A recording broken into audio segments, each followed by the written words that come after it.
नमस्कार दर्शकों, दिल्ली की सियासत में हलचल मचाने वाला मको का केस एक बार फिर सुर्खियों में है। आम आदमी पार्टी के नेता नरेश बालियान से जुड़े इस मामले में आज राउज एवेन्यू कोर्ट में अहम सुनवाई हुई। अदालत ने साफ निर्देश दिए हैं कि पुलिस 15 सितंबर तक सभी आरोपियों को जरूरी दस्तावेज उपलब्ध कराए। दर्शकों, दरअसल नरेश बालियान और उनके सहयोगियों पर संगठित आपराधिक नेटवर्क चलाने का आरोप है।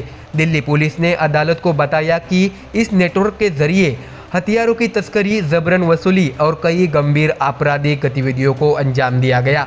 पुलिस का दावा है कि यह गिरोह लंबे समय तक दिल्ली और आसपास के इलाकों में अवैध तरीके से आर्थिक फायदा उठाता रहा। ऐसे में आज की सुनवाई के दौरान अदालत ने दिल्ली पुलिस को स्पष्ट शब्दों में कहा है कि आरोपियों को जांच से जुड़े हर दस्तावेज मुहैया कराई जाए ताकि न्यायिक प्रक्रिया पारदर्शी बनी रहे। साथ ही अदालत ने पुलिस को जांच की गति बनाए रखने और किसी भी पहलू को नजरअंदाज न करने की हिदायत भी दी। दर्शकों, याद दिला दे कि इससे पहले हुई सुनवाई में अदालत ने नरेश बालियान और अन्य आरोपियों की न्यायिक हिरासत 3 जून तक बढ़ा दी थी। इसके साथ ही पुलिस को आरोपी विकास गहलोत से जुड़ी जांच तेज करने का निर्देश भी दिया गया था। दिल्ली पुलिस ने इस मामले में विस्तृत चार्जशीट पेश की है। चार्जशीट के मुताबिक नरेश बालियान और उनके सहयोगियों ने एक संगठित आपराधिक गिरोह बनाया और उसे सक्रिय रूप से संचालित किया।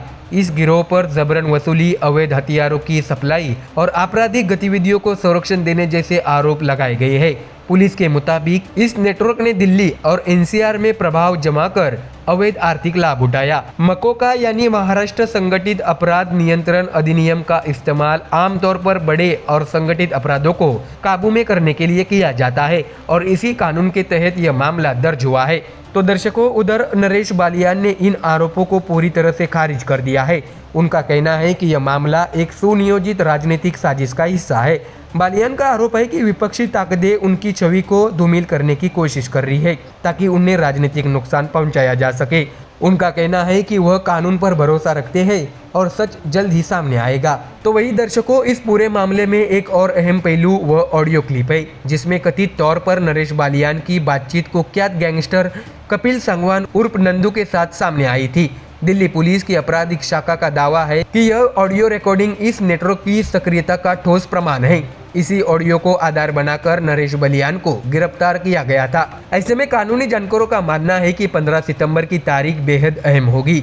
इस दिन कोर्ट में आरोप तय करने की प्रक्रिया आगे बढ़ सकती है, जो यह तय करेगी कि केस किस दिशा में जाएगा। अगर अदालत चार्ज फ्रेम कर देती है तो सुनवाई का अगला चरण तेजी से शुरू होगा। ऐसे में दर्शकों, दिल्ली की सियासत में पहले से ही आरोप प्रत्यारोप का दौर जारी है और नरेश बालियान पर लगे गंभीर आरोप आपकी राजनीतिक छवि पर भी असर डाल सकती है। वही आम आदमी पार्टी बार बार इसे राजनीति से प्रेरित मामला बताती रही है। अब देखना ये होगा कि 15 सितंबर को कोर्ट में क्या फैसला आता है और जांच किस नए मोड़ पर पहुंचती है। फिलहाल के लिए इतना ही, लेकिन MDR न्यूज़ इस केस से जुड़ी हर खबर आप तक पहुंचाता रहेगा। हमारे साथ बने रहिए, देखते रहिए देश और दुनिया की बाकी सुर्खियाँ।